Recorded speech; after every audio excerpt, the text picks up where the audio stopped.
Coba Kariska Zahara nih. Ada tidak? Ada Ibu. Ah, boleh nih. Kira-kira penelitian bahasa dan sastra Indonesia itu luas atau sempit? Menurut Rizka sepertinya luas Ibu. Sepertinya. Kenapa sepertinya tuh? Karena mohon maaf Ibu, penelitian bahasa dan sastra Indonesia itu luas karena mencakup beberapa penelitian Ibu, yang dimana kan ada bahasa, ada sastra juga, dan mungkin juga nanti akan membahas penelitian pendidikan. Ya, oke. Sebelumnya mohon maaf Ibu, laptop Rizka ini nggak bisa mendukung background, jadi muka Oh, Rizka nggak iya. muncul. Oke, oke, oke, oke. Saya cuma cek sound aja nih, cek sound aja. Baik Biar Ibu. teman-teman kaget. Oke, berarti tadi dari Kariska bilang luas ya. Coba ada lagi nggak yang mau menyampaikan? Kenapa sih harus dibilang luas atau sempit? Mungkin saya boleh dengar dari Kak Melani Yanida. Dan temannya Kak Juliana. Nah, terserah deh salah satu siapa tuh. Ayo, boleh dibuka mikrofonnya.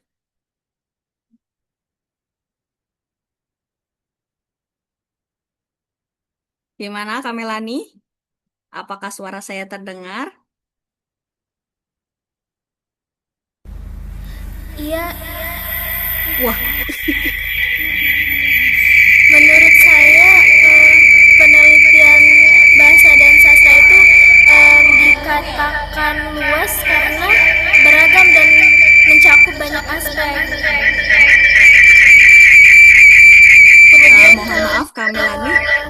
Mungkin kalau boleh itu sepertinya ada pakai dua perangkat ya di situ ya. Mungkin salah satunya boleh dikecilkan karena suaranya apa feedback itu ya istilahnya. Ya terlempar begitu suaranya. Mereka berada di satu ruangan, Bu. Nah, itu dia. Oke, jadi gimana nih? Kamelani masih mau menyampaikan dengan mikrofonnya di ini dulu. Oke, silakan silakan Kamelani. Mungkin mikrofon satunya bisa dimatikan ya atau speaker yang satunya bisa dikecilkan.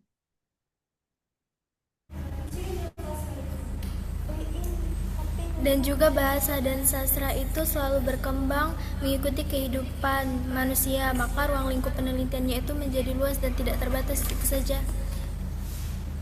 Oke, ya. Ada lagi yang mau disampaikan Kak Melani? Ini Kak Melani atau Kak Juliana nih? Iya, sudah itu saja. Ini Kak Melani. Oke, ya makasih banyak Kak Melani dan tadi teman satunya ya sudah menyampaikan sebetulnya luas atau sempit betul. Penelitian bahasa dan sastra Indonesia itu luas ya, sebetulnya banyak bidang-bidang yang bisa kita kaji dalam penelitian bahasa dan sastra Indonesia ini.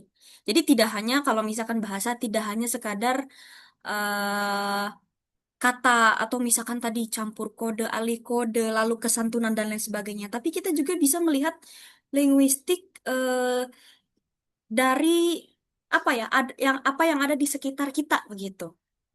Nah, ini ya. Tentu banyak sekali yang bisa kita bahas. Jadi nanti kita tidak hanya kalau misalkan itu kebahasan atau linguistik, kita tidak hanya berkutat di em, mungkin di campur kode, lalu sikap bahasa, lalu di analisis wacana dan lain sebagainya. Sebetulnya banyak sekali cabang-cabang yang ada di linguistik ya. Begitupun dengan kesastraan.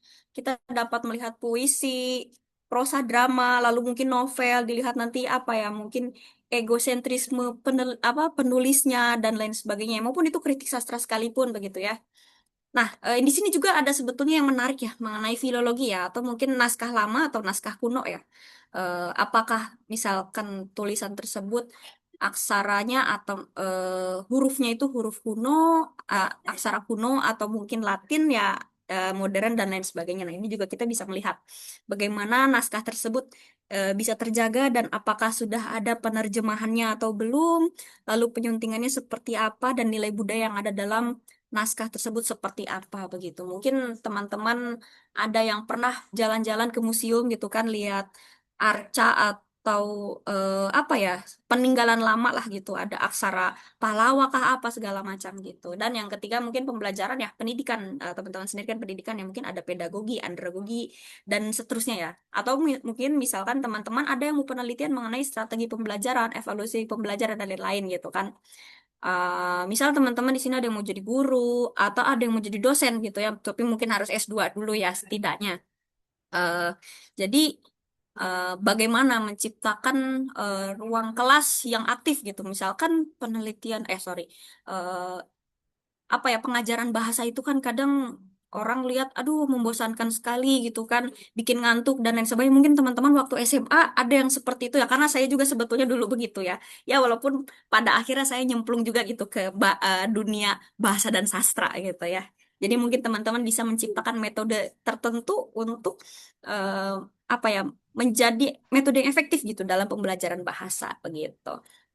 Oke, sekarang kita mulai masuk bagaimana bahasa dan sastra berbicara dalam realitas lapangan ini. Kalau tidak salah judul kuliah hari ini itu ya. Dan terutama peran bahasa dan sastra di lingkungan pemerintah. Ya, saya sendiri sebagai peneliti di sini ya. Nah, coba dari gambar ini, ada tidak teman-teman yang mau eh, menyampaikan pikirannya ketika melihat gambar ini, apa sih ini foto ini gitu. Coba Pak Fikri, tolong ditunjuk teman-temannya nih, siapa ya? Yang laki-laki nih kayaknya belum ada yang berbicara nih. Ada nggak Pak Fikri? Saya mau mendengar suaranya. Mukti, Mukti ada Mukti. Nah, itu coba mana kamu Mukti Pak nih. Adit. Ya, coba Mukti. Oke, dari gambar ini tuh kayak petunjuk jalan gitu. Jalan Ya. maksudnya jalan Samsul Bahari Umar. Nah, di bawahnya itu ada tulisan bahasa Jawa mungkin atau bahasa lama gitu. Itu aja sih, Bu. Ah, kira-kira nilainya apa nih dari gambar ini Kak Mukti? Bisa menjelaskan nggak? Nilainya tuh kayak mungkin mengenalkan tulisan lama gitu, Bu. Untuk apa tuh? Biar ya kayak orang-orang yang dari luar atau dari dalam di situ bisa tahu gitu kan ada tulisan kayak gini ternyata. Oke. Oke, terima kasih Kak Mukti sudah menyampaikan isi pikirannya ya. Pak Fikri ada lagi nggak nih, coba satu lagi nih teman yang eh, teman-teman mahasiswa yang cowok nih, yang laki-laki deh. Biar yang bicara nggak perempuan-perempuan saja nih. Mungkin ada Siapa? teman ada teman saya Kak Pak Rizky Al-Mubarak mungkin yang ahli aksara. Wah, dosen ya. Iya, iya. Wah, Ada kalau Pak. dosen boleh boleh deh, boleh boleh Pak. Iya, Boleh sekali ya. ada Pak Rizky Mubarak.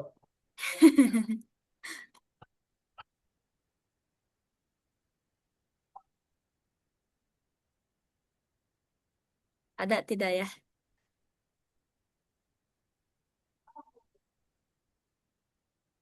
Oke, karena dia mengabari lagi di jalan, saya Oh, lempar ke Dendi. Coba Dendi. ini Dendi banyak nih. Anugrah. Ayo, banyak Laki-lakinya sekali nggak ini. banyak ini, Bu. Ya, tapi mahasiswanya banyak ya, PBSI ini sampai 60 berapa Iya. tuh. Mhm. Coba Kak Dendi mana nih suaranya nih? Jangan sampai lagi Mobile Legend nih. Lagi main Mobile Legend jangan ya. Masih jam kuliah ya. Ini nggak ada juga nih. Nah, ini nggak masuk daftar hadir ini kalau nggak suara. Waduh. Oke, oke. Juan, Juan, Juan. Ayo, ayo teman-teman. Harus dipantik ini supaya interaktif ya kelasnya ya. Mukti, Mukti panggil Juan. Mana Juan? Ada Juan? Jadi lagi minjam motor Pak keluar dia Pak. Oh, Nah, nah ini siapa oh. lagi laki-lakinya ini?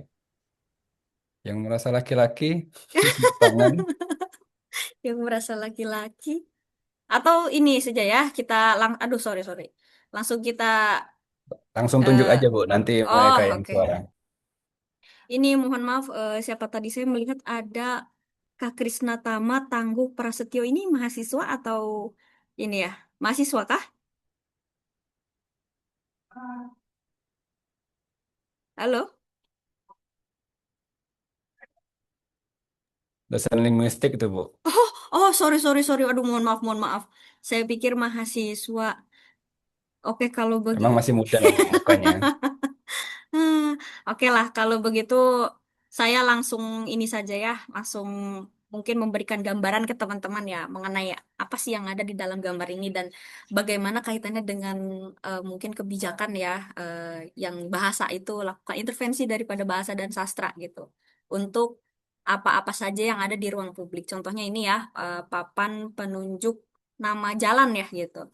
Di sini ada Jalan Syamsul Bahri Umar, lalu ada Jalan Malioboro, Jalan Braga, dan di bawahnya itu ada aksara kuno ya.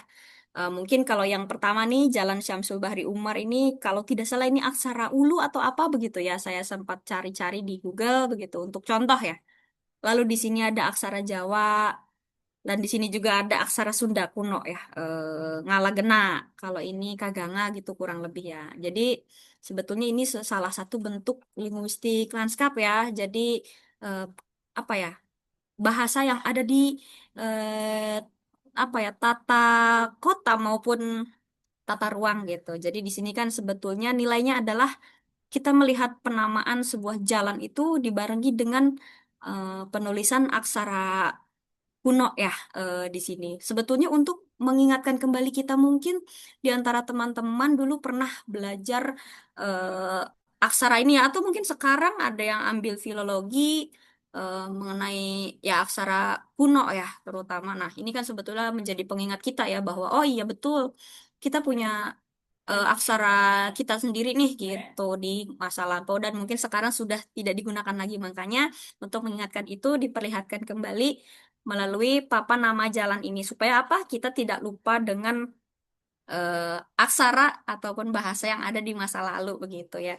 Jadi ini adalah salah satu intervensi pemerintah karena tidak mungkin bukan tidak mungkin tapi umumnya ketika ada penamaan papan atau adanya papan jalan untuk nama jalan ini yang apa ya yang mengadakan kan pemerintah ya biasanya pemerintah setempat dinas-dinas terkait lah gitu.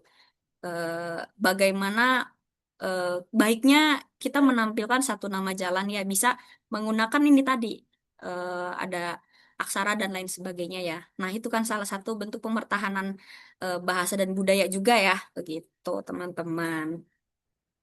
Sampai sini ada yang mau bertanya dulu? Kalau ada yang mau bertanya, boleh mengacungkan tangan atau mengangkat tangan ya, atau mau lanjut, lanjut saja ya. Oke. Nah, ini tadi ya kita mulai masuk ke bahasa dan sastra berbicara dalam realitas lapangan ya. Ini pertama saya di birokrasi ya. Jadi bahasa ini hadir dalam pelayanan publik. Jadi contoh pelayanan publik tuh apa saja sih? Nanti setelah ini nanti saya tampilkan ya. Lalu ada naskah dinas, ada juga pidato. Nah, mungkin dari teman-teman pasti pernah nih dengar satu menteri atau satu pejabat publik berpidato lalu menjadi polemik gitu di publik. Nanti viral gitulah.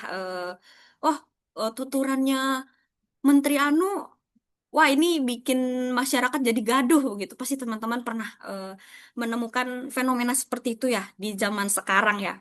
Baik itu dari mulai mungkin ada juga dosen atau mungkin rektor atau mungkin kepala dinas, gubernur, wali kota atau mungkin presiden, menteri sekalipun tuh ada saja gitu kan miskomunikasi di sini ya. Terutama misalkan melalui penyampaian di dalam pidato itu gitu kan menjadi sebuah masalah atau apapun itulah ya ataupun di media sosial dan lain sebagainya. Nah, ini kan pilihan bahasa tuh sebetulnya untuk memperjelas ya. Tapi yang itu tadi kadang bisa membingungkan atau mengecualikan masyarakat gitu. Nah, eh, penelitian ketika masuk ke birokrasi ini kan dapat diubah menjadi rekomendasi praktis ya. Jadi ketika mungkin di teman-teman ketika dilatih atau belajar untuk menulis proposal, pasti ditanya nih, kira-kira bedanya penelitian yang Anda atau teman-teman apa ya usulkan dengan penelitian sebelumnya?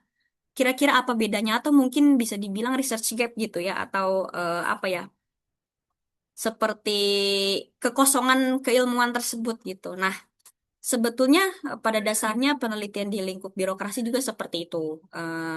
Jadi kira-kira apa nih yang sebelumnya belum ada atau mungkin sudah ada tapi perlu diperbaharui dan lain sebagainya. Nah, ini yang disebut bahwa penelitian ini juga perlu research gap ya. Pasti teman-teman juga akan ditanya juga kira-kira mengapa memilih penelitian tersebut. Secara akademis alasannya seperti apa ya? Karena ada yang jawab begini misalkan. eh Tadi misalkan Kak Cindy ya, ini fenomena alih kode di Desa Anu gitu. Kenapa gitu? Oh ya karena soalnya dekat rumah saya. Nah itu sebaiknya tidak tidak dengan jawaban seperti itu ya, karena teman-teman ini berada di lingkup akademik, jadi jawabannya juga harus akademis. Jadi mungkin nanti dicari juga alasan-alasan akademis seperti apa sehingga eh, apa ya topik penelitian tersebut relevan gitu loh, apalagi dengan apa yang ada di sekitar. Jadi ya seperti tadi ya sesimpel atau apa ya ya sesimpel penamaan jalan seperti ini kita dapat melihat oh ternyata yang namanya penelitian itu tidak harus muluk-muluk ya harus susah sekali dan lain sebagainya, sedikit namun berdampak itu akan sangat baik begitu kurang lebih ya. Nah ini juga nih ya, lanjut kita ke temuan penelitian dapat diolah menjadi rekomendasi praktis. Praktis.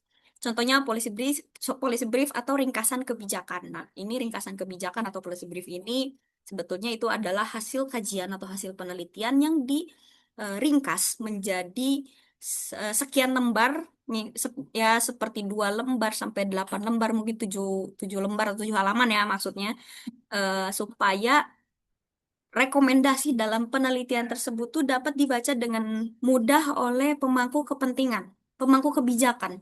Misal ketika kita atau teman-teman nih punya topik skripsi.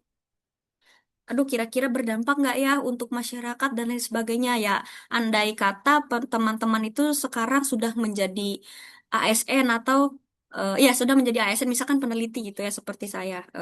Apakah penelitian yang saya ajukan ini memiliki dampak untuk masyarakat atau tidak? Oh, ternyata setelah dikaji, setelah diteliti, oh iya betul ada manfaatnya begitu kan. Dicari tahu dan lain sebagainya, baru dibuatlah policy brief atau ringkasan kebijakan ini untuk dinaikkan ke pimpinan daerah, misal ke wali kota atau ke gubernur dan lain sebagainya untuk bisa dilihat. Jadi sebetulnya mempermudah gitu loh hasil kajian dibaca gitu hasil kajian kita. Atau mungkin nanti bentuknya melalui pedoman, SOP, modul atau bahan pertimbangan kebijakannya. Jadi alur ringkasnya seperti ini.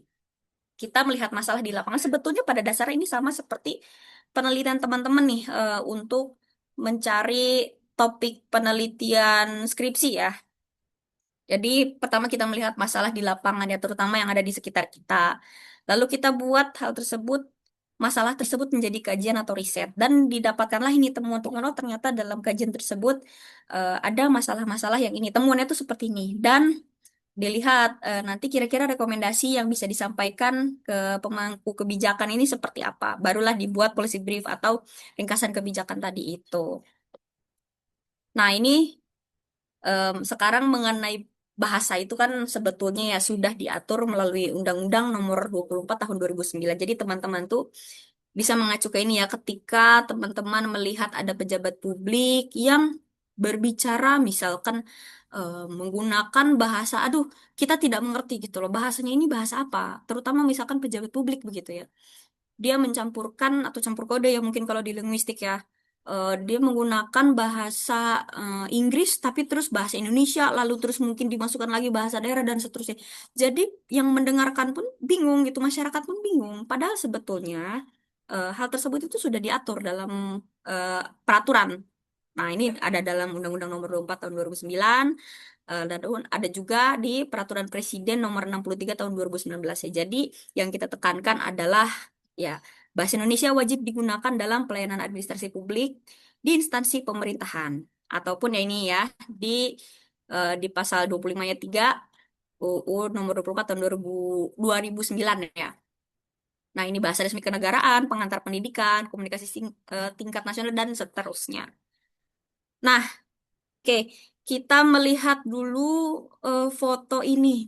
Siapa ya? Saya mau ada teman-teman yang eh, apa ya, mengacungkan tangannya atau ya, intinya mengacungkan tangan lah, memberi pendapat apa yang teman-teman lihat dari gambar ini. Coba ada teman-teman yang mau mengomentari foto ini? Oke, Kak Yasmin Aulia Putri boleh silakan untuk membuka mikrofonnya ya.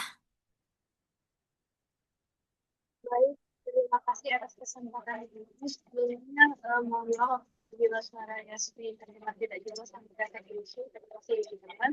Jadi berdasarkan gambar yang ada di PowerPoint tersebut, itu melihat bahwa di situ tertera sebuah scan untuk survei pelayanan publik DP3A. Jadi melalui gambar tersebut dan juga melalui tulisan itu orang-orang tidak lagi bingung melakukan survei itu harus kemana dulu karena bisa dilakukan melalui scan tersebut. Gitu saja. Terima kasih. Oke, terima kasih Kak Yasmin. Kita beri applause dulu ya buat Kak Yasmin yang sudah mengutarakan pendapatnya. Ada teman-teman yang mau, eh, mungkin saya kasih clue lagi deh, mengkoreksi gambar ini atau foto ini. Ayo teman-teman, mana nih ya yang saya lihat nih dari, oke, Kak Lili Suryani dan Kania Aprilia Fadilah. Ya, silakan, silakan. Baik, terima kasih atas kesempatannya, Ibu. Terkait gambar tersebut, itu menurut saya itu kan survei pelayanan publik DP3A dan itu ada barcode-nya ya. Nah, itu berarti bahwa aparatur pemerintahan yang ada di tempat tersebut itu secara bebas apa secara publik itu menyediakan tempat gitu, menyediakan wadah terkait mekanisme pengukuran begitu, perihal pendapat masyarakat terhadap kinerja pelayanan aparatur begitu. Jadi Oke. intinya pemerintah tersebut itu menyediakan wadah gitu loh Bu untuk kepada masyarakat supaya bisa apa ya menyampaikan aspirasinya seperti itu. Oke, baik. Terima kasih, Kak. Ini yang berbicara nih Kak Lilis atau Kak siapa tuh tadi? Lilis Ibu. Itu Pak Fikri, tolong itu ya dicatat ya yang dari tadi sudah mau atau berkenan untuk berbicara. Nah, selanjutnya coba Kak Ani Safira, ini mungkin saya kasih clue lebih lebih lanjut lagi ya. Fenomena kebahasaan yang ada di dalam gambar ini, silakan Kak Anis Safira dulu deh. Bu, terima kasih atas kesempatannya. Jadi, yang saya lihat pada gambar tersebut, di gambar tersebut itu tidak menggunakan bahasa Indonesia yang konsisten seperti itu. Ada campuran juga bahasa asing, contohnya seperti bahasa Inggris pada kata scan me dan juga pada di ujung di bawah itu scan to support us dan Ya, juga pada kata survei itu seharusnya menggunakan i. Seperti itu Ibu, terima kasih. oke. Ya, ya, ya, ya. Tadi tadi siapa Kak Ani Safira ya? Iya Ibu. Kia. Oke. Betul sekali. Ini yang saya cari-cari sebetulnya jawabannya. Tapi saya apresiasi juga dari teman-teman yang tadi sudah berkenan untuk menyampaikan ininya ya, idenya ya begitu. Ketika melihat gambar ini sebetulnya apa sih yang aneh gitu kan ya. Betul. Tetapi menarik juga bahwa apa ya, aparatur sipil negara ataupun ASN ini memberikan survei tersebut secara terbuka untuk masyarakat bila mana mau menilai bagaimana pelayanan publik dari dinas tersebut begitu ya. Namun yang kita soroti di sini sebetulnya adalah bagaimana cara instansi pemerintah ini menulis satu papan pemberitahuan begitu ya. Di sini tadi betul tadi eh, Kak Anies bilang ya. Di sini ada kata survei pelayanan publik DP3. Survei ini kan sebetulnya bentuk tidak baku ya. Ini adalah bahasa asing atau bahasa Inggris ya. Karena yang betul itu adalah survei dengan I. Begitu. Dan kita lihat ya di foto ini sebelah sini. Mana sebentar. Eh, belum berubah. Oke, ini adalah contoh yang sudah saya betulkan ya. Jadi penulisan survei ini bukan dengan Y, melainkan dengan I. Lalu itu tadi untuk penggunaan bahasa Indonesia di ruang publik itu kan harus diutamakan ya. Nah, jadi ketika tadi menggunakan kata scan me, itu sebetulnya tidak salah, tetapi harus ada aturannya ya, bagaimana cara menempatkan bahasa asing di suatu pamflet ataupun papan pengumuman dan lain sebagainya begitu. Jadi ketika pun tadi kita mau menulis uh, scan me begitu. Itu kita dapat menulisnya di bawah kata pindai, tapi dengan huruf yang kecil dan dimiringkan begitu, teman-teman. Dan ini kita bisa ganti juga nih. Scan itu kan sudah ada padanannya dalam bahasa Indonesia ini pindai ya. Ini bisa kita ubah menjadi pindai atau pindai di sini begitu. Dan juga yang bawah ini tadi, kan di bawah ini tadi scan to support us begitu. Sedangkan kita bangsa Indonesia ya. Jadi lebih baik menggunakan bahasa Indonesia, yaitu pindai untuk mendukung kami begitu. Jadi bisa diubah dengan bentuk seperti itu, teman-teman. Jadi seperti inilah bentuk intervensi bahasa dan sastra Indonesia di ruang publik, teman-teman. Nah, ini kita lihatlah ya penjelasan atau ini yang, aduh, bisa disampaikan lagi nih. Bahasa layanan publik yang sulit dipahami. Nah, siapa tahu eh, pengunjung-pengunjung dari dinas tersebut ada yang tidak memahami apa itu artinya secantu support us gitu begitu kan. Mungkin tidak mengerti cara membacanya atau tidak mengerti itu artinya apa ya begini-begini.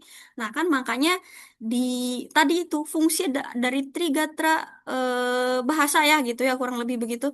Sebetulnya itu tadi untuk memudahkan masyarakat, toh bahasa Indonesia ini bahasa persatuan ya.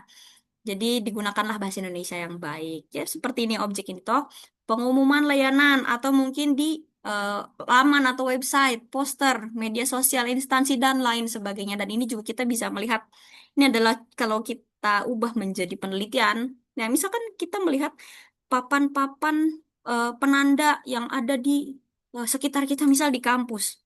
Ada tulisan dilarang merokok begitu, tetapi penulisan di dan larangnya ini terpisah. Nah, ini sebetulnya bisa loh dijadikan objek kajian begitu ya. Berarti kita menggunakan pendekatan apa, misalkan semantik, sintaksis, dan lain sebagainya ya. Jadi ketika ada kesalahan-kesalahan atau kekeliruan dalam menuliskan satu papan penanda, itu bisa dijadikan satu objek penelitian. Jadi objek penelitian ini tuh tidak harus yang, aduh susah sekali gitu ya. Tetapi bisa loh dengan hal yang sekecil itu, toh nanti penelitian tersebut malah bisa berdampak, oh nanti kita memberikan rekomendasi, ini harusnya yang benar seperti ini, nanti kan diubah tuh sama yang membuat begitu. Lalu tadi itu ada campur kode, alih kode, dan lain sebagainya ya. Nah itu juga bisa dijadikan objek penelitian loh gitu.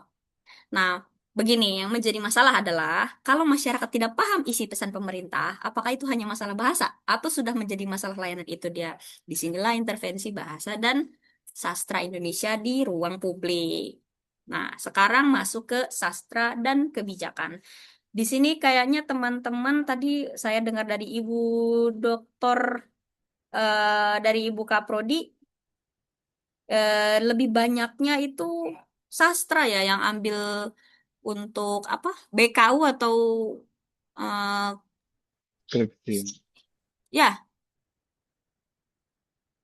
atau mungkin linguistik ada berapa kira-kira Pak Fikri apakah ada ininya informasinya kira-kira berapa banyak yang mengambil konsentrasi linguistik atau mungkin bahasa atau mungkin eh, apa pendidikan atau pengajaran gitu Kapolri tadi mengambil data-data terdahulu, Bu. Jadi ya. memang kebanyakan penelitian yang terdahulu itu terkait dengan sastra dan pengembangan modul biasanya, modul pengajaran. Nah, yang Oke. linguistik ini yang jarang. Baik, itu ya coba mungkin boleh ya teman-teman nanti supaya sama rata nih begitu. Jadi kalau misalkan teman-teman ada yang mau ambil objek penelitian atau konsentrasinya di linguistik atau mungkin masih mau di sastra juga gitu kan, ya boleh begitu. Tapi pada dasarnya memang sebetulnya bahasa dan sastra itu luas ya objek penelitiannya begitu. Jadi tidak hanya terbatas tuturan si A dan si B begitu. Padahal dari lingkungan apa hal-hal yang ada di sekitar kita itu bisa kita teliti gitu. Seperti misalkan nama tempat. Kebetulan saya tesis tesis atau tugas akhirnya mengenai ini ya, penamaan tempat, atau mungkin dalam linguistik atau secara keilmuan ini bisa disebut toponimi begitu. Jadi penamaan apa ya, ilmu mengenai penamaan tempat lah begitu. Jadi bagaimana nama tempat itu dibentuk berdasarkan aspek apa, misalkan ada aspek kebudayaan, ada aspek masyarakat dan lain sebagainya gitu ya. Dan kita bisa melihat nilai-nilainya kenapa nama tempat tersebut harus menggunakan unsur apa ya, misal unsur hewan gitu, unsur nama-nama hewan atau unsur nama-nama tumbuhan. Oh, ternyata hewan di tempat tersebut langka, atau mungkin saat dulunya ada sekarang tidak ada gitu, atau mungkin keramat begitu hewannya. Kan di sini kita bisa melihat tidak hanya dari segi bahasa, namun kita bisa melihat dari segi budaya. Dan ini juga ada hubungannya dengan sastra. Misalkan eh, toponimi atau asal usul nama satu kabupaten. Contoh misalkan di di tempat saya di daerah Jawa Barat itu ada namanya daerah Cidaun begitu. Itu suatu kecamatan. Kenapa namanya harus Cidaun begitu? Ternyata Ci ini artinya air, dan daun ini dari satu nama tanaman namanya dahon begitu. Oh, ternyata di situ ada sungai. Ci ini kan air atau sungai ya. Di situ ada sungai yang ditumbuhi pohon-pohon dahon itu begitu. Nah, ternyata misalkan di balik itu ada cerita lainnya. Oh, ternyata sebelum dinamai Cidaun itu namanya sebetulnya Cidamar. Kenapa Cidamar? Oh, ada sejarahnya. Cidamar itu sebetulnya adalah nama orang. Damar ini adalah nama orang, namanya Ki Damar. Orang tersebut zaman itu sakti gitu kan. Misalkan orang-orang zaman dulu bilangnya begitu ya. Nah, ini kan bisa kita telusur ya secara sastra. Apakah ada sastra lisan ya, misalkan tuturan-tuturan masyarakat, lisan ataupun mungkin tulisan melalui naskah apa dan sebagainya. Nah, ini juga kita bisa lihatlah. Dan hubungannya apa dengan kebijakan? Ini kan kita bisa menjadi juga untuk pemertahanan budaya ya gitu. Seperti misalkan toponimi gitu tadi, penamaan tempat. Apakah nanti di masa mendatang eh, ada standar-standar tertentu dalam membuat nama tempat begitu. Misal tidak boleh menggunakan bahasa asing, tidak boleh menggunakan bahasa Indonesia, bahkan mungkin misalkan ada begitu, atau tidak boleh menggunakan bahasa daerah. Nah, ini kan bisa ya, kita berangkat dari sastra maupun bahasa gitu untuk sebuah kebijakan. Sebetulnya eh, itu tadi penelitian ini, kalau kita berbicara dengan kebijakan tuh bisa dilihat dari aspek terkecil gitu loh, dari hal-hal yang apa sih pentingnya gitu kan, melihat sejarah nama tempat, nah dan seterusnya begitu ya teman-teman, kurang lebih. Nah, ini kita masuk lagi ke sastra ya.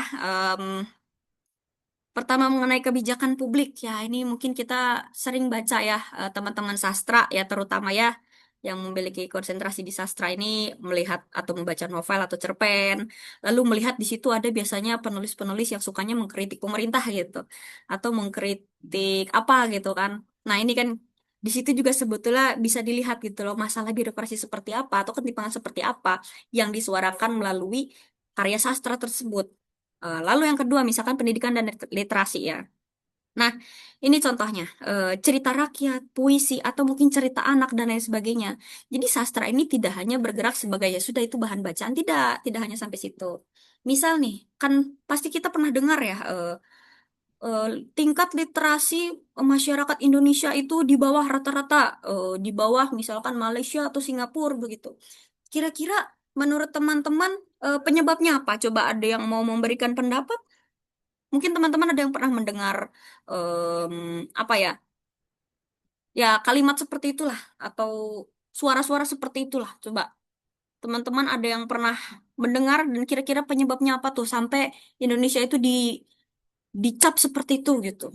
Coba mungkin bisa Kak siapa ya? Kak Melani deh.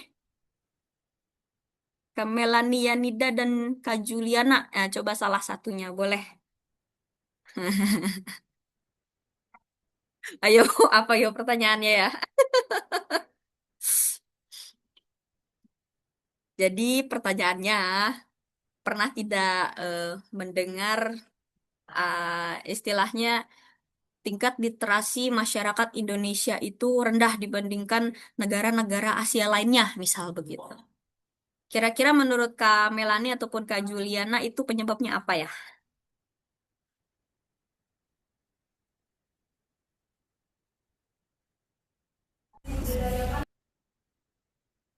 Karena menurut saya, karena di Indonesia ini masyarakatnya biasanya masih terbiasa dengan handphone gitu.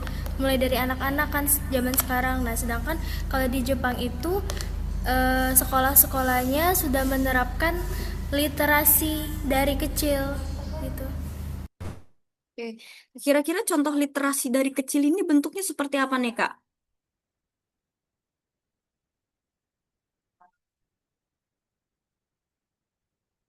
Halo?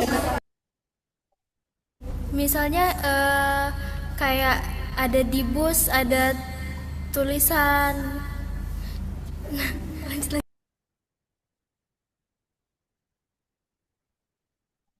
Maksudnya di bus itu sudah dibiasakan membaca sebelum sekolah, eh, tidak main HP gitu. Oke, terima kasih ya. Tadi itu yang berbicara Kak siapa nih, Kak? Ada dua kan namanya tuh. Biar dicatatkan itu sama dosen-dosennya ya, yang tadi berbicara ya. Oke, selanjutnya nih, yang mengacungkan tangan ya. Yang raise hand ini siapa nih? Kak siapa? Kayaknya tadi Kak Berdo Eliada Gultom ya, yang ini. Iya, Boleh, Bu. silakan. Jadi menurut saya kenapa literasi di Indonesia itu rendah? Yang pertama memang tadi masalah gadget dan teknologi. Jadi zaman sekarang ini orang-orang udah berpindah ke gadget. Nah, yang kedua itu masalah buku. Buku zaman sekarang ini mahal-mahal, Bu. Jadi orang Indonesia biasanya ada yang tidak sanggup dan juga kesenjangan di beberapa daerah mengenai perpustakaan, apalagi di daerah-daerah pelosok itu biasanya belum merata dia. Jadi itu yang faktor yang menyebabkan literasi itu rendah seperti itu, Bu. Oke, wah ini kritis sekali ya, cocok sekali nih kalau misalkan menjadi apa ya, misal politisi atau jadi anggota DPR nih. Ya, betul betul. Itu tadi sorry Kak siapa? Mohon maaf. Berdo, Ibu. Oh ya, Kak Berdo, iya luar biasa. Oke, selanjutnya coba Kak siapa ya? Kak Florence Leulaleng. Boleh, silakan. Baik, Ibu, sebelumnya terdengar jelas tidak? Ya, ya, jelas jelas jelas sekali. Baik, Silakan. eh, kalau menurut saya, kenapa literasi di Indonesia itu lemah dibandingkan negara Asia lainnya itu karena pertama tuh dia tuh adanya kendala dalam budaya, Ibu. Budaya membacanya tuh belum kuat gitu. Minat Oke. membaca di Indonesia tuh, saya pernah membaca di suatu artikel minat membaca di Indonesia tuh belum kuat, masih terbilang rendah. Terus juga Baik. akses atau pemerataan perpustakaan tuh belum merata. Jadi kayak di pelosok-pelosok itu tuh masih belum ada perpustakaan yang memadai anak-anak untuk bahan bacaannya yang sesuai gitu, Bu. Lalu Oke. juga sistem pendidikannya tuh masih yang belum pada berorientasi pada hafalan gitu, masih pada berorientasi pada hafalan. Nah, yang paling menonjol menurut saya itu karena eh, tadi yang nomor dua tadi sih, Bu, akses perpustakaan yang belum eh, memadai di pelosok-pelosok sehingga anak-anak dari kecil dari masa SD itu tuh belum mendapatkan bahan bacaan yang sesuai, serta akhirnya waktu dewasa pun dia belum belum terbiasa untuk membaca bahan bacaan yang sesuai untuk dia. Itu aja, Bu.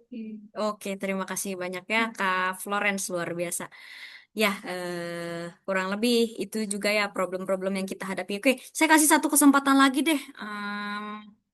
Siapa ya nih? Saya bingung nih, ada tiga nih. Em, Kak Syarifah Anissa deh. Nice. Nanti yang lainnya di sesi selanjutnya ya, karena masih ada juga. Gimana gimana nih?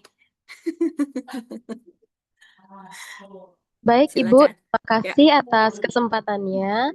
Sebelumnya saya izin memperkenalkan diri, Bu. Nama saya Syarifah Anissa.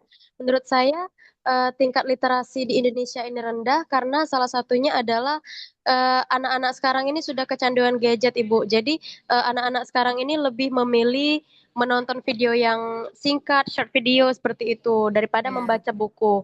Misalkan anak-anak sekarang kan di sekolah itu sudah banyak yang membawa handphone.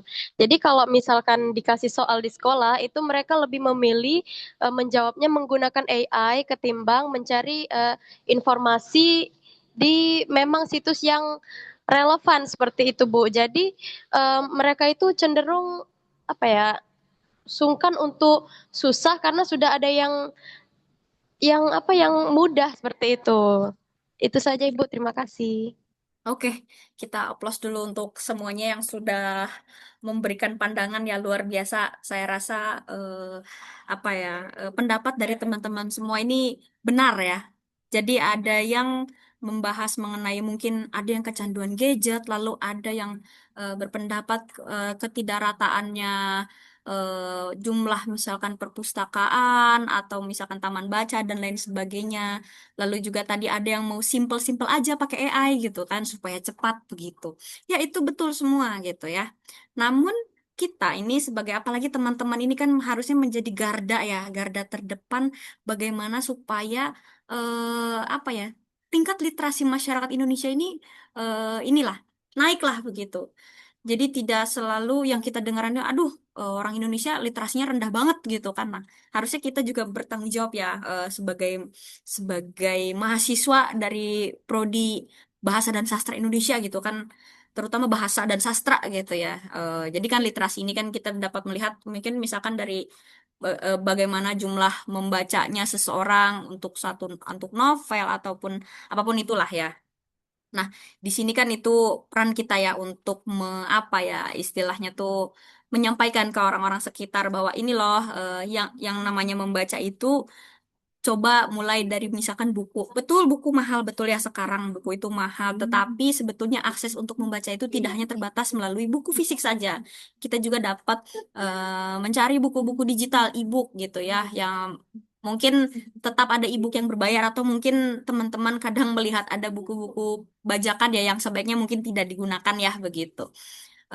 Namun kan kita bisa menggunakan media-media lain ya sebetulnya tidak tidak begitu salah juga tidak sepenuhnya salah juga ketika kita menggunakan media digital begitu ya. Jadi eh, apa ya teman-teman bisa lah ya menyampaikan atau mengedukasi teman-teman. Oh ya nih kita harus meningkatkan literasi digital kita. Nah, ini kita lihat ya pendidikan dan literasi. Nah, waktu saya SMA itu saya pernah ada di satu mata pelajaran. Mungkin itu juga salah satu upaya pemerintah ya, melalui waktu itu mungkin Kementerian Pendidikan, bagaimana supaya literasi anak-anak ini meningkat begitu. Tingkat literasi anak-anak ini meningkat. Akhirnya saat itu kami disuruh dalam 1 bulan itu setidak-tidaknya kami membaca maaf, 1 judul buku. 1 sampai 5 begitulah. Saya lupa berapa jumlah tepatnya. Namun ini kan menjadi salah satu metode juga supaya efektif ya, bagaimana meningkatkan literasi anak-anak begitu, terutama di lingkungan sekolah, baik itu SD, SMP, SMA maupun universitas ya mungkin di antara kita juga masih ada yang malas membaca gitu ya untuk memahami sesuatu. Ada yang mungkin, aduh dikit-dikit pakai AI nih, dikit-dikit pakai AI nih gitu supaya cepat gitu. Padahal kan ketika kita menggunakan AI itu kita tidak menggunakan otak kita sepenuhnya untuk berpikir begitu. Walaupun memang ada kalanya AI itu membantu, tetapi tidak boleh dijadikan acuan utama apalagi untuk penulisan akademik begitu. Mungkin kalau untuk brainstorming, oh ya kita mau tanya-tanya nih, kita diskusi dengan AI apa segala macam.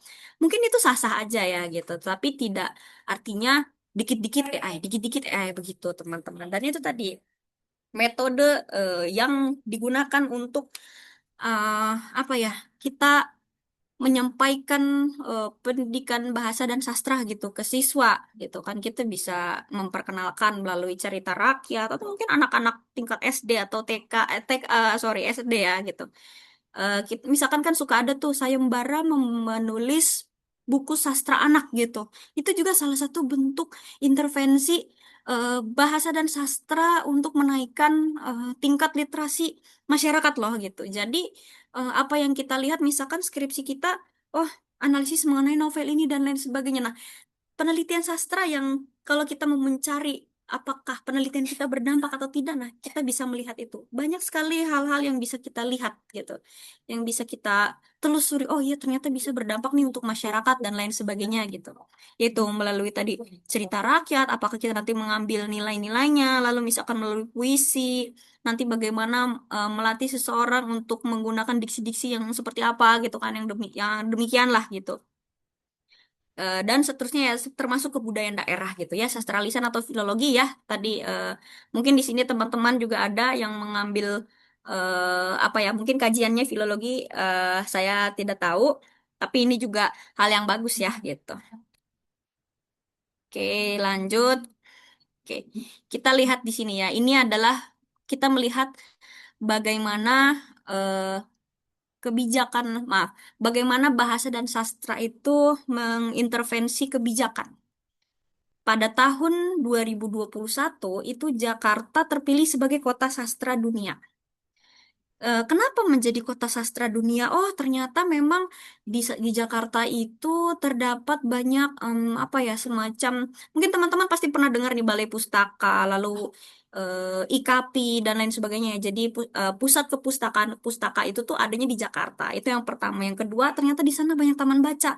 Taman baca ini tidak hanya sekadar bangunan, tetapi manusianya juga. Ketika satu komunitas masyarakat mengadakan satu, oh komunitas membaca nih, ya anggap saja itu juga taman baca begitu.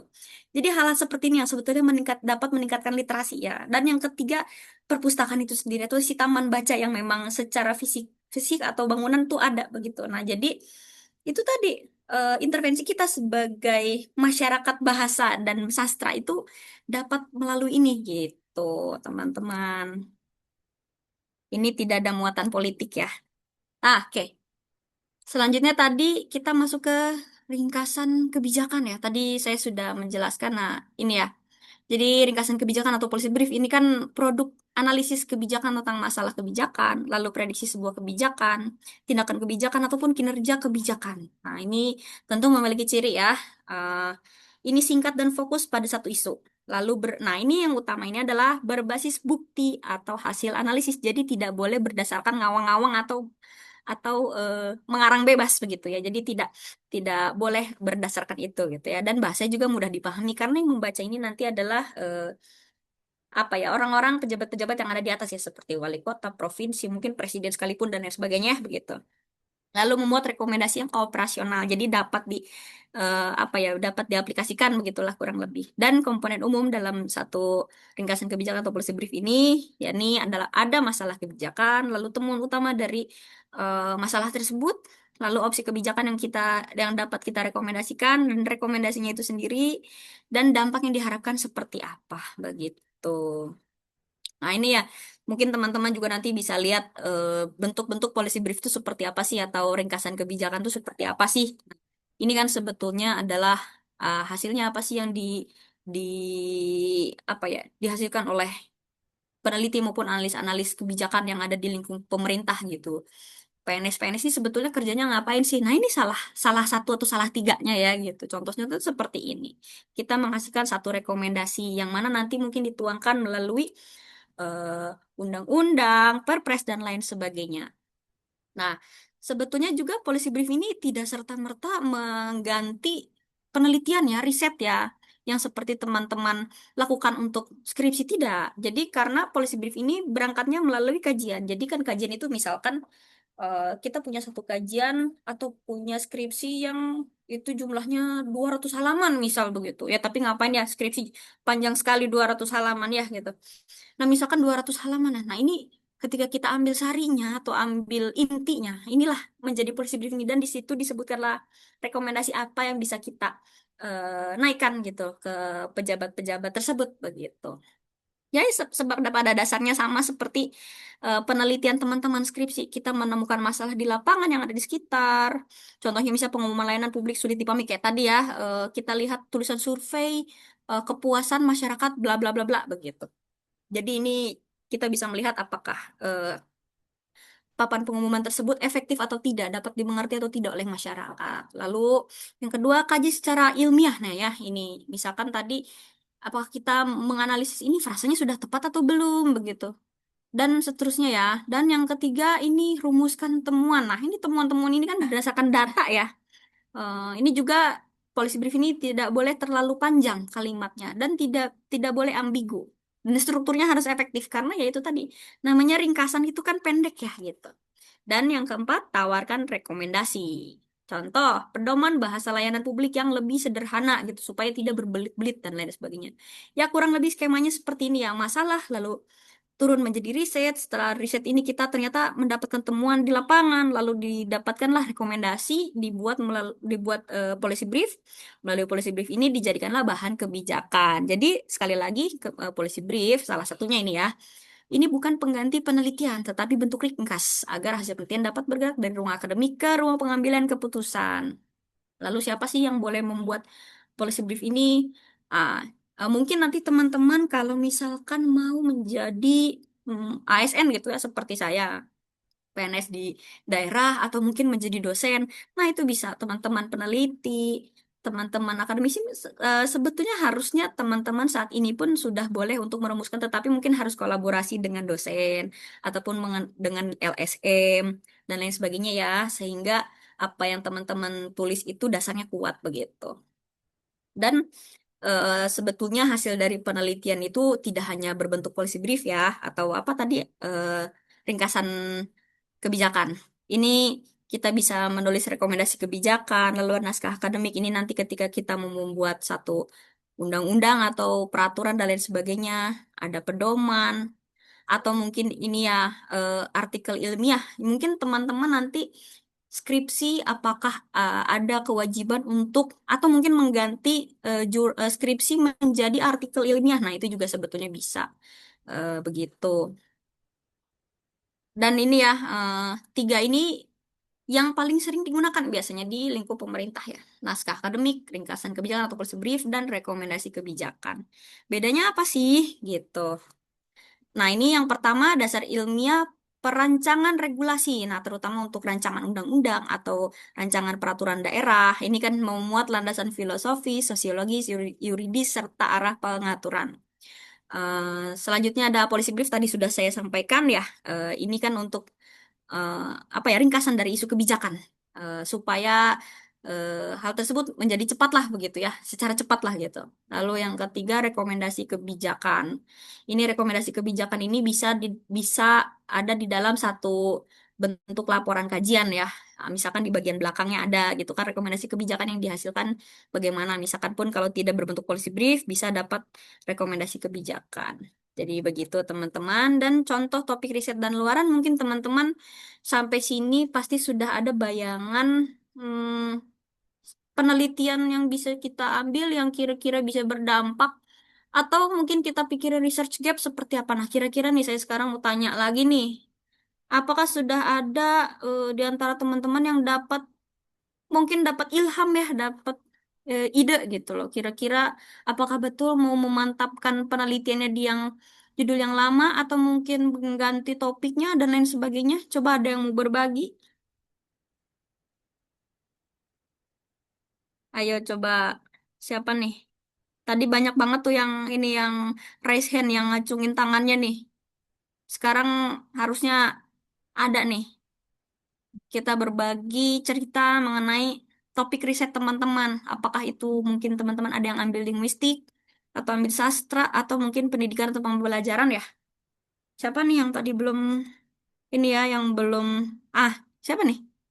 Oke, eh Kak Audio. Silakan. Baik, mohon maaf Ibu sebelumnya. Jadi ini Nia Aprilia Fadila, saya in Oke. frame bersama Lili Suryani tadi. Oke, dicatat Pak Fikri Eh atau dosen lain. Ya, ya. ya, Lanjut, lanjut. sebelumnya saya tertarik awalnya itu untuk mengkaji yang namanya psikologi sastra, Bu. Oke. Jadi pakai teorinya Simon Freud. Tapi setelah mendengarkan ini tadi, saya justru tertariknya waktu Ibu membahas mengenai papan tulisan yang kata Ibu bahwa hal itu bisa dikaji, misalnya apabila penulisan dilarangnya justru malah dipisah dan lain-lain. Nah, ini saya lebih ingin bertanya Ibu, Baik. apabila itu akan dijadikan skripsi begitu. Nah, itu batasannya seperti apa, Bu? Berapa data yang kami butuhkan, kemudian kriteria datanya itu harus yang seperti apa sih, Bu?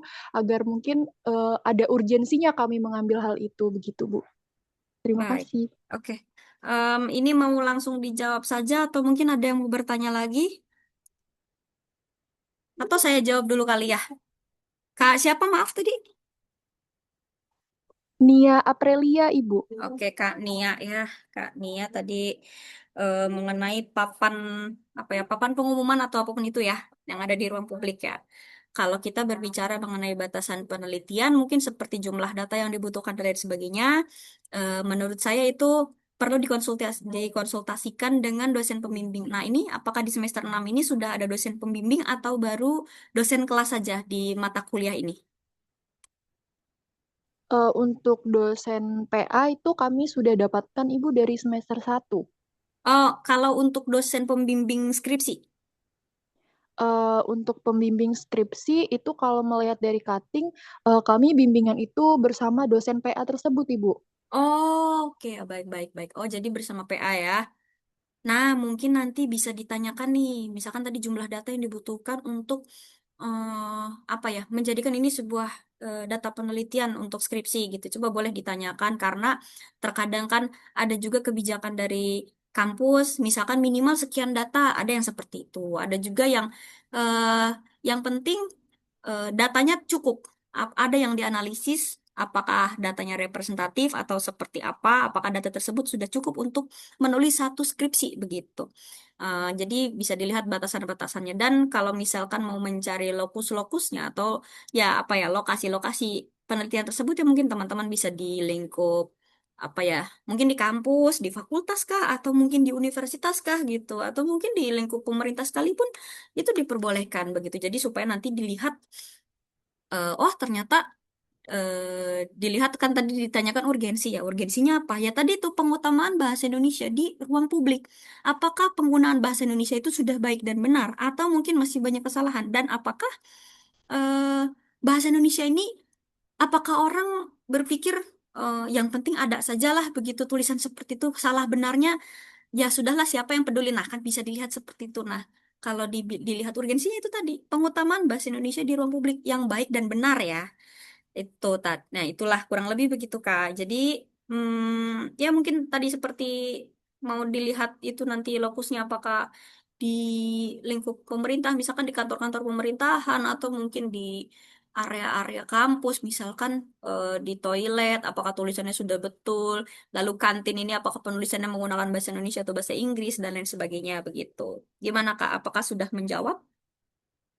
Sudah sangat jelas, Ibu. Mungkin setelah ini saya bisa mencari tahu lagi ke bentuk penelitian yang mungkin hampir-hampir mirip gitu, Bu, supaya makin paham. Mantap. Terima kasih, Bu. Iya. Jadi jangan lupa ya kita juga rajin-rajin baca di Google Scholar ya yang paling mudah dijangkau ya untuk melihat studi-studi terdahulu mengenai apa yang mau kita teliti. Dan yang kedua sebagai mahasiswa PBSI harusnya sangat bersahabat dengan KBBI ya ataupun pasti. Nah, itu kan aplikasi-aplikasi atau website-website laman-laman milik badan bahasa. Itu sangat membantu menurut saya untuk menulis skripsi ya, terutama dalam melihat data begitu. Nah, ini teman-teman ada yang mau bertanya lagi nggak atau mau apa yang berdiskusi? Silakan tuh Kak Rahmadania ya. Baik Ibu, terima kasih atas kesempatannya sebelumnya. Untuk topik penelitian saya sebelumnya itu, saya tertarik mengenai analisis emosi pada album lagu Ibu. Tapi setelah menyimak webinar ini, saya ada dua topik yang menurut saya ini tertarik untuk melakukannya. Yang pertama itu pada bahasa gaul atau lebih ke meme sih Bu, meme yang digunakan oleh media sosial di pejabat. Kalau nggak salah itu saya teringat di pejabat Pringsewu Lampung kalau nggak salah. Ini media sosialnya menggunakan meme kebanyakan Ibu.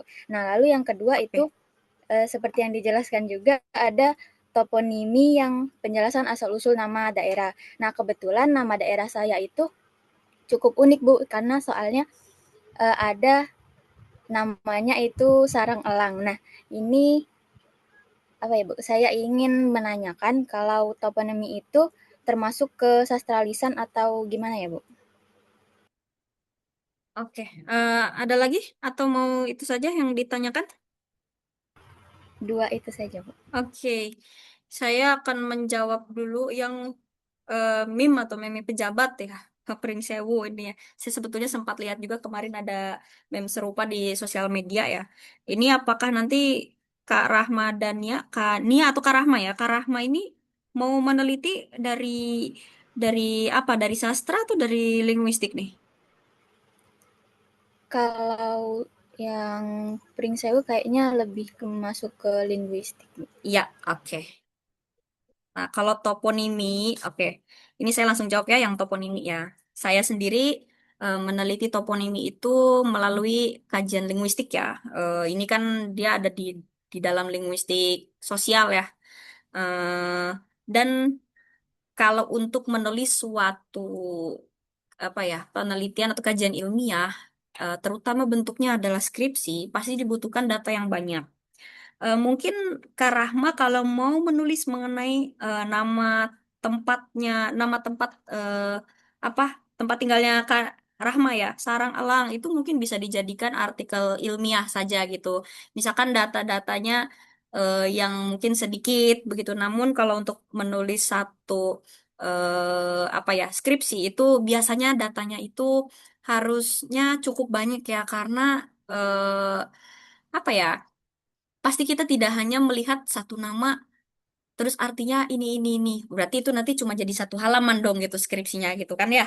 Nah, coba nanti mungkin Kak Rahma itu bisa mencari tahu dulu nih di tempatnya. Ini sebelumnya Sarang Elang ini apakah nama satu kecamatan atau satu desa atau apa nih? Satu desa Ibu. Desa, oke. Satu desa namanya Sarang Elang. Nah, mungkin ada cerita di balik penamaan Sarang Elang ya. Apakah itu kan Kak Rahma ini dapat buku ataupun tulisan atau mungkin tadi kayak naskah kuno gitu atau mungkin tuturan lisan dari masyarakat. Oh, Sarang Elang tuh dulunya di situ ada sarang elang tapi elangnya elang punya dewa gitu kan. Siapa tahu begitu ya. Nah, ini bisa dilihat sebagai kalaupun misalkan dilihat sebagai karya sastra, ini mungkin nanti ketika dibuat sebagai buku begitu. Kalau menurut saya ya, Eh, misalkan cerita anak yang berdasarkan ini penamaan tempat gitu, asal usul penamaan tempat. Oh dulu sarang elang ini begini. Namun kalau misalkan untuk penelitian skripsi, saya rasa mungkin tepatnya diperbanyak datanya begitu. Jadi, apakah kalau misalkan menyebutkan satu desa ini, apakah nanti di bawahnya ada nama-nama kampungnya? Namun itu tadi harus dicari juga alasan yang ilmiah begitu, atau alasan yang akademis. Mengapa harus nama daerah Sarang Elang ini gitu loh, atau daerah tersebut yang dijadikan lokus penelitian gitu kan? Tidak bisa apa ya? Alasannya ya karena itu tempatnya dekat sama rumah saya gitu atau itu rumah saya gitu. Nah, coba nanti didiskusikan juga dengan dosen pembimbing ya gitu. Nah, kira-kira gimana tuh Kak Rahma? Masih mengganjal atau gimana nih? Sudah jelas Ibu, terima kasih banyak. Oke. Ada lagi? Satu lagi ya karena ini sudah menunjukkan pukul 2:33 dan di sini sudah jam 3:33 begitu. Ya, mungkin satu lagi ada yang mau mendiskusikan mengenai topik penelitian skripsinya atau mungkin ada yang mau iseng menulis anak apa ya artikel ilmiah jurnal gitu ya. Ada lagi teman-teman? Ayo silakan. Aduh, silakan raise hand atau angkat tangannya. Atau sudah cukup? Tidak ada lagi? Oh ya ampun, ada ini ya.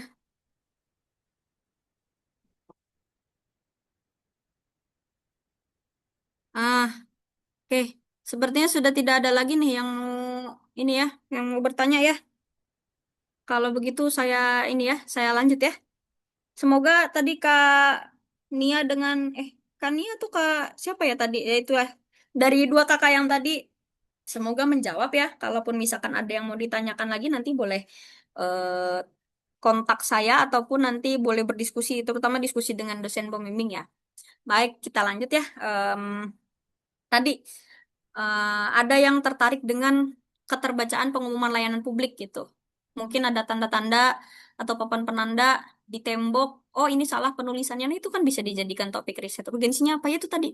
Pengutamaan bahasa Indonesia di ruang publik gitu. Nah, kalaupun mau menuliskan di bawahnya ada bahasa apa ya? Ada bahasa Inggrisnya don't smoke atau don't smoking, don't bla bla bla gitu. Nah, itu bisa nanti dituliskan di bawahnya kecil. Nanti teman-teman bisa melihat contohnya di Google ya gitu. Bagaimana penulisan bahasa asing di ruang publik yang benar begitu ketika disandingkan dengan bahasa Indonesia begitu.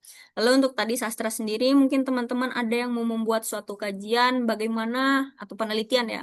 Bagaimana meningkatkan tingkat literasi siswa eh, supaya siswa ini apa ya tertarik membaca karya sastra misalkan disuruhlah untuk baca novel 1 bulan 1 judul atau 5 judul atau 100 judul gitu ya. Mungkin begitu kalau ambisius banget ya. Nah, nanti kan ini luarannya kan bisa jadi modul literasi lokal atau rekomendasi kebijakan kebudayaan juga bisa kalau misalkan teman-teman mau coba ya gitu.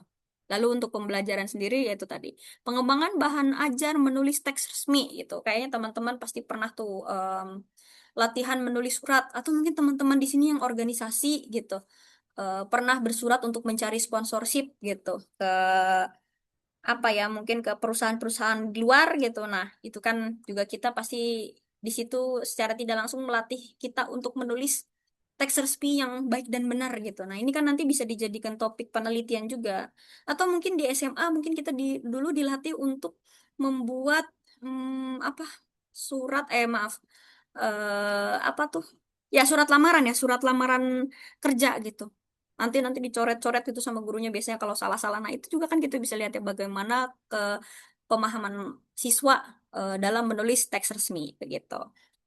Lanjutnya, nah sebetulnya yang dilakukan oleh peneliti ataupun ASN itu tidak hanya apa ya meneliti kita ke lapangan dan lain sebagainya, tapi kita juga dapat menyampaikan sosialisasi gitu loh atau ya sosialisasi dan fasilitasi. Contoh ini adalah kegiatan yang kami ikuti. Ini dilaksanakan oleh Balai Bahasa atau yang di bawahnya Badan Bahasa ya. Ini eh, untuk penggunaan bahasa di ruang publik bagi lembaga pemerintah dan swasta ini terutama membahas mengenai tadi tuh papan pengumuman, papan penunjuk arah, lalu ada lagi apa naskah dinas dan lain sebagainya. Nah, ini jadi kalau kita berbicara nih cita-citanya sarjana sastra jadi apa ya? Masa eh, oh ya mau jadi sastrawan, oh mau nulis puisi aja, oh mau jadi guru aja, mau jadi apa?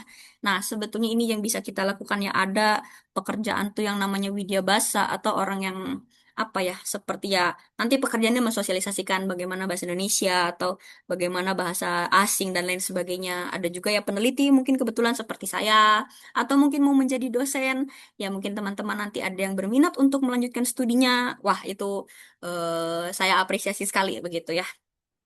Kurang lebih begitu dan mitra kolaborasi daripada peneliti itu juga sebetulnya saya sendiri dengan teman-teman kita dapat berkolaborasi. Ini kan nanti kami berperan atau kita semua sebagai peneliti ini berperan untuk mengidentifikasi masalah kebahasaannya. Tadi kan kita sudah bahas ya dari A sampai Z tuh mengenai penelitian kebahasaan atau kesastraan gitu ya.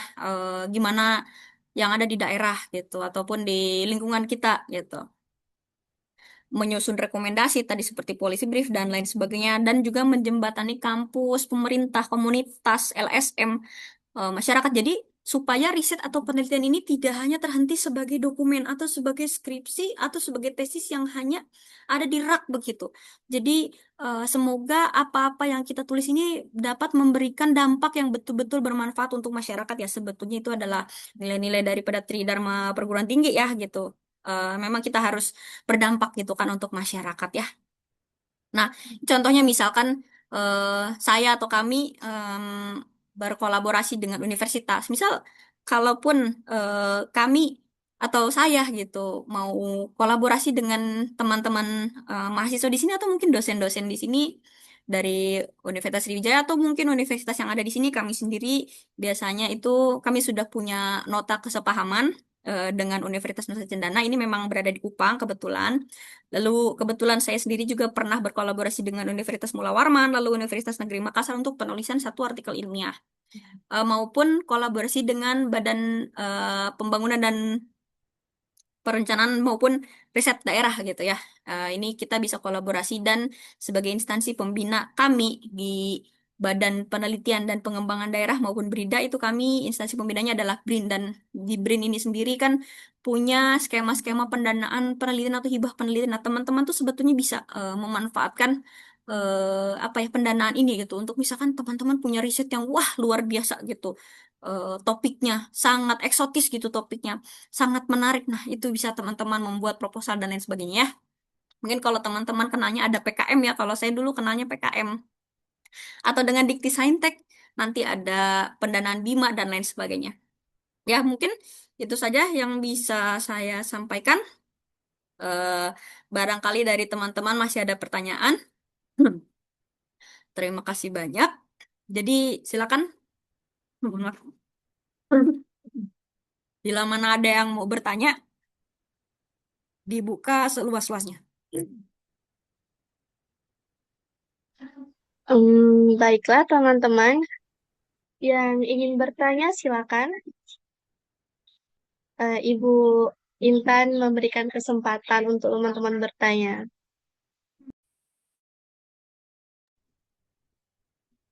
Ya, baik teman-teman. Kira-kira masih ada yang mau ditanyakan? Boleh banget nih.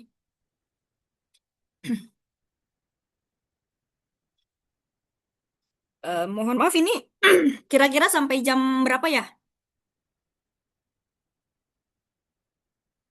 Mungkin Pak Fikri bisa bantu menjawab atau teman-teman dosen yang lainnya, Bapak Ibu dosen. Mungkin paling lambat jam 3, Bu. Atau di sana jam 4 ya.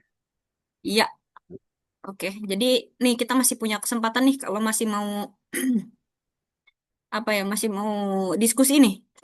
Aduh, mohon maaf ini saya batuk nih. Ada Putu nggak Putu? Mana Putu? Aduh, izin sebentar saya mau mengambil minum sebentar ya. Seperti ini saya batuk-batuk.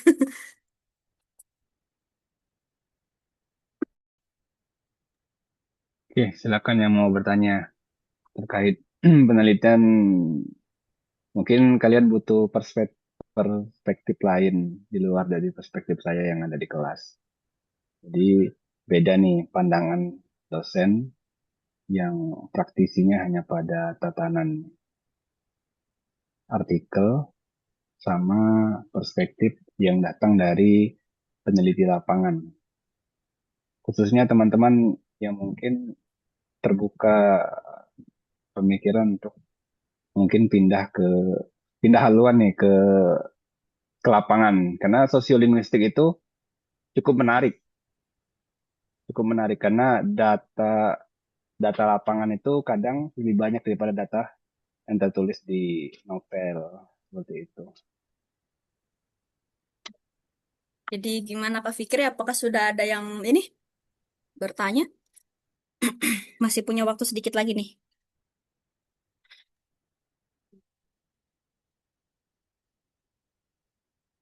Vijan ada Vijan. Vijan tadi ada. Mana Vijan? Putu. Mana Putu tadi? Putu. Silakan Putu. Ini sosiolinguistik nih. Oke, silakan Putu. Iya, Bapak.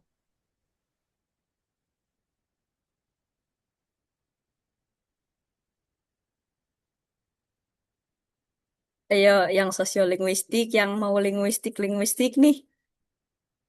Siapa tahu mau menyeimbangkan statistik yang mengambil kajian linguistik, sastra, pengajaran supaya imbang barangkali.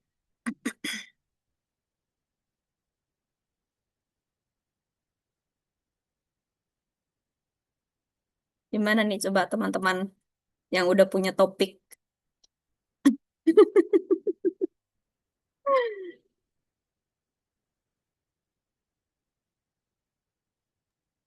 Oke, silakan betul.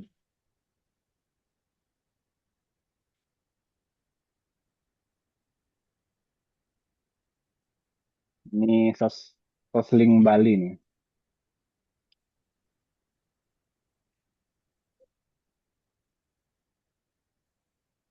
Mana Putu nih? Halo?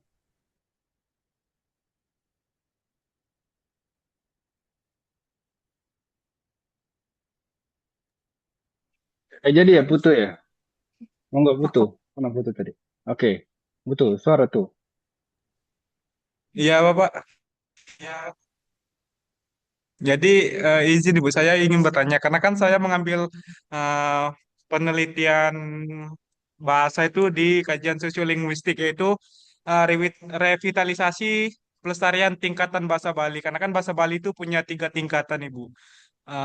Ada bahasa halus, terus bahasa andap, terus yang ketiga itu bahasa kasar. Nah, di masyarakat masa kini itu kan cenderung menggunakan bahasa yang paling bawah itu bahasa kasarnya, Ibu. Sedangkan kalau menurut aturan Bali itu ada beberapa lingkungan yang harus menggunakan bahasa andap dan bahasa halus. Nah, karena saya itu penelitiannya di daerah, itu saya masih bingung, Ibu. Memulai apa? Pele- Memulai penelitian itu mulai dari mana, Ibu? Dari apakah mau dari tingkat tokoh adatnya dulu? Karena itu ada 3 tokoh, Ibu. Ada adat, terus ada anak-anak yang generasi muda, dan itu ada eh, kayak apa sih, tokoh bapak ibu-ibu tahu? Masyarakat, masyarakat umum, Ibu. Jadi Oke. eh,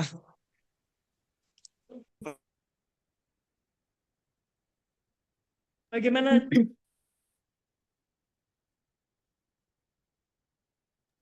nah, menurut Ibu bagaimana tahapan cara meneliti Penelitian saya. penelitian saya, Ibu? Oke. Em, sudah itu saja Kak. Siapa tadi? Kak Putu. Putu.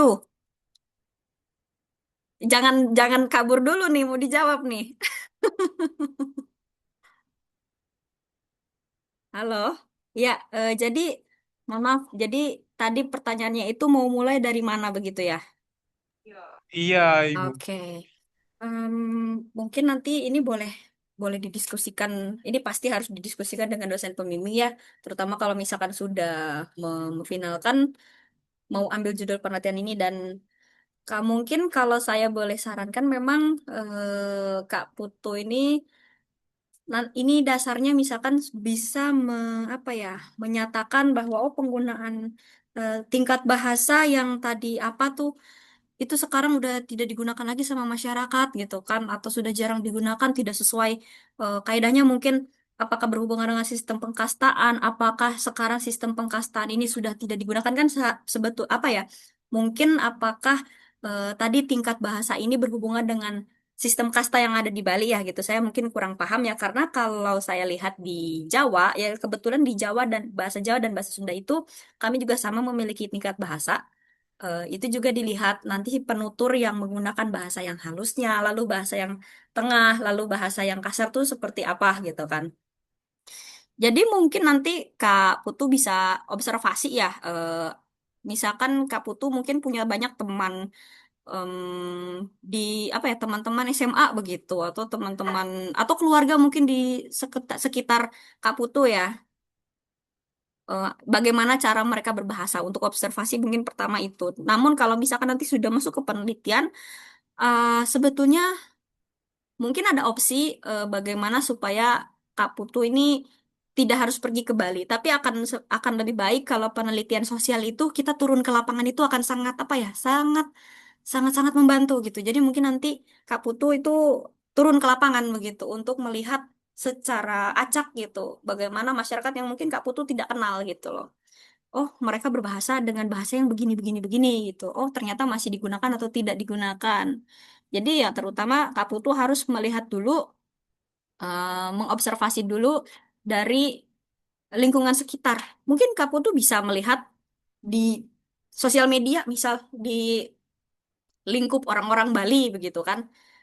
Apakah betul yang Kak Putu nyatakan itu betul terjadi atau tidak gitu. Misalkan ada grup Facebook atau apa begitu.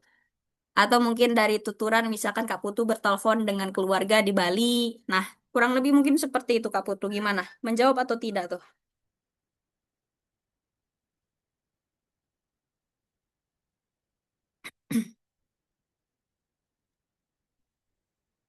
Oh, baik Ibu. Tapi Ibu, saya kan ini ngambil teori itu teori ininya Creswell. Terus untuk ngitung angketnya itu eh, punya Sugiono 2021 rencananya Ibu. Itu tuh udah relevan belum? Ini eh, kajian sosiolinguistik sama tingkatan bahasa Bali itu Bu. Nah, pertama Kak Putu coba baca dulu. Kak Putu kan harus melihat apa ya kajian literatur ya atau kajian pustaka.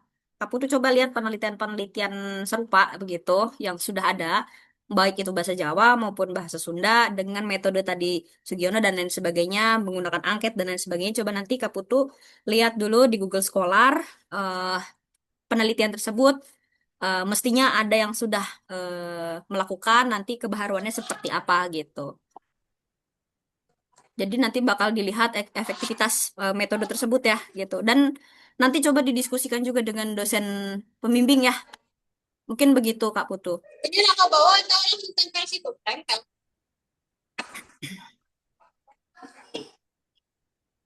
Sudah cukup Kak Putu? Kalau sudah cukup, mungkin saya mau mengembalikan ke moderator karena ini Terima waktu kasih. sudah menunjukkan, oh, oke. Waktu sudah menunjukkan pukul di sini 15.51 ya gitu. Ya, mungkin itu yang dapat saya sampaikan. Terima kasih juga untuk teman-teman yang sudah aktif dan apa ya, dan mau berdiskusi dengan saya atau dengan ruang kelas ini. Saya sangat berterima kasih banyak. Saya mengapresiasi juga dari PBSI Unsri yang telah mengundang saya. Terima kasih banyak. Mohon maaf bila mana ada kesalahan kata-kata maupun tindakan ataupun menyakiti hati teman-teman maupun ibu bapak dosen sekalian. Wabillahi taufiq wal hidayah. Wassalamualaikum warahmatullahi wabarakatuh. Shalom, salve, Om Shanti Shanti Shanti Om. Namo Buddhaya, salam kebajikan dan salam sehat untuk kita semua. Saya kembalikan ke moderator. Baiklah, terima kasih banyak untuk Ibu Intan karena sudah memberikan materi yang sangat insightful dan membuka wawasan kita mengenai praktik bahasa dan sastra di lapangan. Mungkin untuk Pak Fikri, ada yang ingin disampaikan, Bapak? Sini, persilakan. Oke, mungkin singkat saja ya. Terima kasih kepada seluruh mahasiswa dan mahasiswi saya yang tercinta, yang sebentar lagi tahun depan akan berpisah, karena saya doakan tahun depan sudah lulus semua, tidak ada lagi kendala-kendala apapun, penelitian-penelitiannya dilanjutkan, diselesaikan. Yang belum yakin silakan sholat istikharah, ibadah banyakin, yang non muslim banyakin beribadah, banyak-banyak bermeditasi, karena kadang biasanya yang diam-diam tiba-tiba sidang. Oh, dulu seperti itu biasanya. Jadi lebih banyak diam lah, bukan diam nggak diskusi ya, tapi diam-diam mengetik skripsinya. Setelah seminar proposal, saya doakan, tadi kan disampaikan oleh Korprodi bahwa kalian boleh tuh seminar proposal di semester 6. Hmm. Gunakan kata-kata itu untuk eh, menagih janji ya. Jadi kalau 6 bisa, 7 udah sidang seperti itu. Jadi untuk mahasiswa dan mahasiswa saya yang tercantik dan terganteng seluruh gedung D dan gedung R, apa, gedung Ogan, saya ucapkan terima kasih telah hadir, karena di sini pematerinya bukan main-main, ini jauh ini dari Kupang ini. Udah masuk Wita kalau mau ke sana. Nah, Mana volunteer juga ya, Bu ya. Mohon maaf ini. tidak apa-apa kan kita mengabdi ya Pak ya. Iya, seperti itu.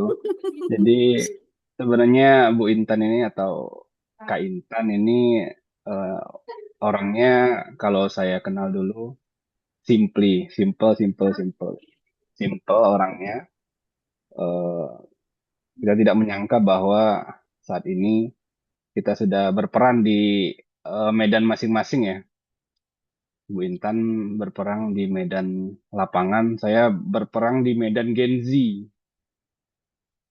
Yang kalau kita ngajar, kita ngadep mereka, mereka nunduk. Bukan bukan bukan bukan merenung, bukan apa. Mereka nunduk tapi mukanya bersinar. Jadi memang beda perannya. Jadi saya ucapkan terima kasih kepada Bu Intan yang telah berkenan hadir. Makasih Pak Fikri sudah memberikan kesempatan juga dan teman-teman dari Prodi PBSI Unsri ya.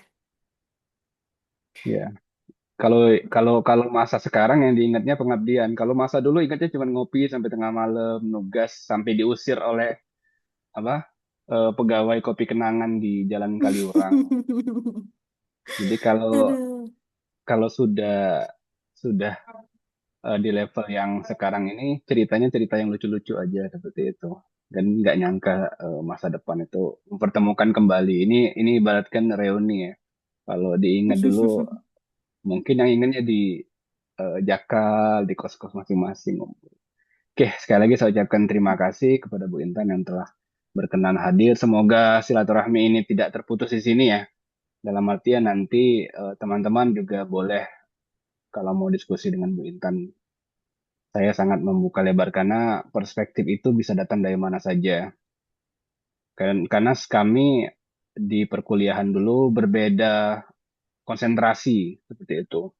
Jadi saya sangat konsen di bidang komparatif karena terjemah pasti di bidang komparatif sedangkan sosiolinguistik itu jauh lebih luas dibanding penerjemahan. Dan tadi kan disampaikan bahwa papan nama, toponimi atau penamaan tokoh-tokoh juga bisa. Itu apa ya Bu Intan? Saya lupa. Ya masih onomastika juga ya. Ya, onomastik. Itu penamaan-penamaan dulu ada teman saya yang meneliti tentang nama-nama Harry Potter, kenapa Ron Weasley dan lain-lain. Itu banyak sebenarnya. Apalagi sekarang zaman media sosial ya. Data itu sangat bertebaran luar biasa. Ada podcast sekarang. Dulu belum belum terlalu booming podcast. Siniar ya. Iya, siniar. Jadi eh apa lagi? Kalau dulu istilahnya pakai subtitle, sekarang ada takarir. Semuanya sudah banyak itu padanan-padanan yang lain. Dan saya juga pernah bilang sama anak bahasa Indonesia bahwa kalian harus familiar dengan website Badan Bahasa. Jadi ada banyak padanan-padanan yang mungkin bisa dikaji. Kalau dulu ingatnya sama Bu Intan ini di mata kuliah politik bahasa ya. Nggak nyangka ternyata doa beliau terwujud. Beliau menjadi ini ya, language policy researcher. Jadi peneliti kebijakan bahasa. Itu yang selengean atau apa ya istilahnya, Ya. candaan waktu kuliah di kelas. Oke, itu saja mungkin moderator mau menyimpulkan terlebih dahulu. Silakan moderator, terima kasih atas kesempatan. Baik, Bapak, terima kasih. Jadi, kesimpulannya, penelitian bahasa dan sastra Indonesia bukan sekedar urusan akademik semata, melainkan merupakan fondasi penting dalam membangun identitas budaya dan kebijakan bangsa. Bahasa adalah cermin peradaban. Ketika bahasa diteliti secara serius, kita sesungguhnya sedang merawat jati diri bangsa di tengah arus globalisasi yang terus menggerus nilai-nilai lokal. Sastra juga bukan hiburan belaka, ia adalah rekaman sejarah, kritik sosial, dan ruang ekspresi yang tidak bisa digantikan oleh disiplin ilmu lain. Mengabaikan penelitian sastra berarti membiarkan suara-suara penting dari masa lalu dan masa kini menghilang tanpa jejak. Kebijakan yang baik harus berakar pada pemahaman bahasa dan budaya masyarakatnya. Tanpa penelitian bahasa yang kuat, kebijakan publik beresiko tidak menyentuh realitas masyarakat yang sesungguhnya. Baik, karena keterbatasan waktu, sesi diskusi kita akhiri sampai kini saja. Sebagai penutup, saya mengucapkan terima kasih yang sebesar-besarnya kepada pembicara atas ilmu yang telah dibagikan hari ini. Semoga apa yang kita peroleh hari ini dapat menambah pemahaman kita tidak hanya secara teoritis, tetapi juga dalam konteks praktik di lapangan suatu saat nanti. Saya juga mengucapkan terima kasih kepada dosen pengampu mata kuliah penelitian Bahasa dan Sastra Indonesia yang telah memberikan kesempatan kami untuk belajar lebih banyak lagi dari narasumber yang hebat dan juga terima kasih untuk para peserta yang sudah berpartisipasi aktif dalam webinar hari ini. Akhir kata saya mohon maaf, kepada Allah saya mohon maaf pun. Apabila terdapat kekurangan dalam memandu acara, saya mohon maaf sebesar-besarnya. Saya akhiri, wassalamualaikum warahmatullahi wabarakatuh. Waalaikumsalam Waalaikumsalam. warahmatullahi wabarakatuh. Terima Oke, kasih semuanya. sekarang silakan on cam kita akan ambil Ya, boleh teman-teman kita dokumentasi terlebih dahulu. tangkapan layar ya. Ya, oke, siap. 1, 2, 3. Slide selanjutnya. 1, 2, 3.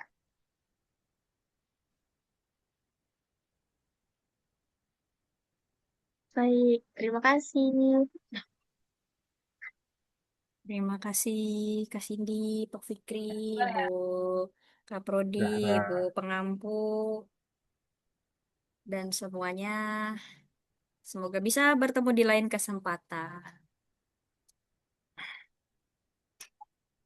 Izin meninggalkan ruangan Zoom ya.